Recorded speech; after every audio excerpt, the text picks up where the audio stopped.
Rebecca Dirks from Premier Guitar Magazine, and we are at GearFest 2008.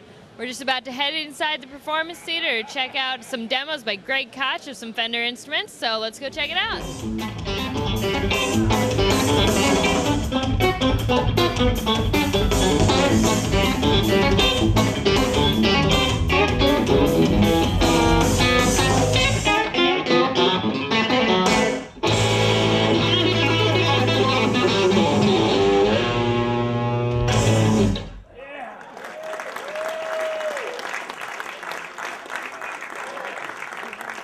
This is a brand new American standard Telecaster. I literally just took it out of the contraption there. What is that, a case? Yeah, I just took it out of there and put the strap to the proper size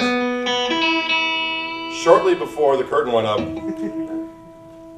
That's because that's the way I like to roll. Why? Because I thrive on negative reinforcement. Who's with me on that? Okay, American standard guitars. What are they? Why do you care? Well, that's a good question. You know, years ago, Fender came out with the American standard. Let's just review, if we could go back in time, when Bill Schultz and a group of investors took Fender back from the clutches of CBS. You know what I'm saying? Kind of a Gandalf and Mordor situation there. You know what I'm saying? Did I say that out loud? I think you know what I'm saying. So all of a sudden, Bill Schultz, Gandalf, all of a sudden started with Fender musical instruments all over, fresh and new. But the only problem is they couldn't, at that particular point in time, come out with an American-made guitar right away. So the first Fenders, at that particular juncture, were made in the exotic land of the Far East. You know what I'm saying? So as quickly as they could tool up and make a guitar, they did. And that first, flagship Strat was called an American Standard. And that goes back to 1980 something. So then what happens is that Fender started to take off. It became the monolith, savage Leviathan that it is today, right? But it started to gradually, by leaps and bounds, become, as I said, a Leviathan. That's a great word. Who's with me on that as well? You can feel free to use that at your discretion.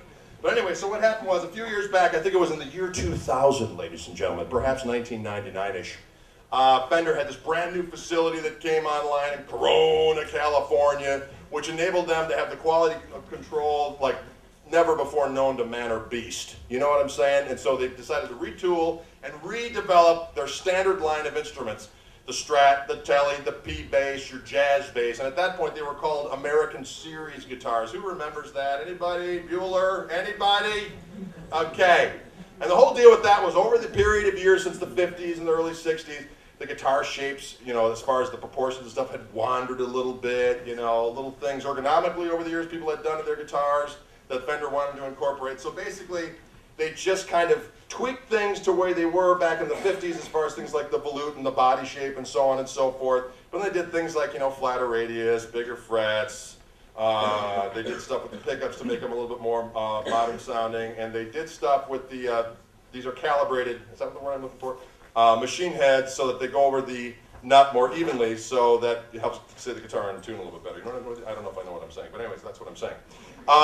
So what happened was they called those the American Series guitars. And I remember that because when they came out, I just started doing clinics for Fender and I had to get used to saying American Series guitars, no longer the American Standard. Now this year, they have totally messed me up by returning it to the American Standard. You know what I'm saying?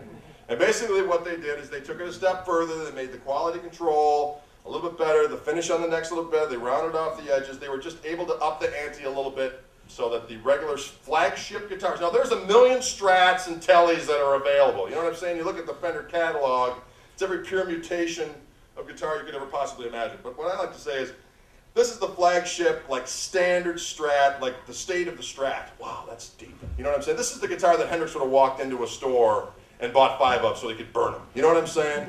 Just your regular Strat, that's the functional beast of the night, made in America. It's going to rock your brain instrument. And as I often do, I grab them right off the wall, and they sound great, they play great, and they look great. They smell great, too. I'm into vendors. I don't know about yourself, but I think that's important. That was Greg Koch with Fender, and we're at GearFest 2008. For more videos, visit premierguitar.com.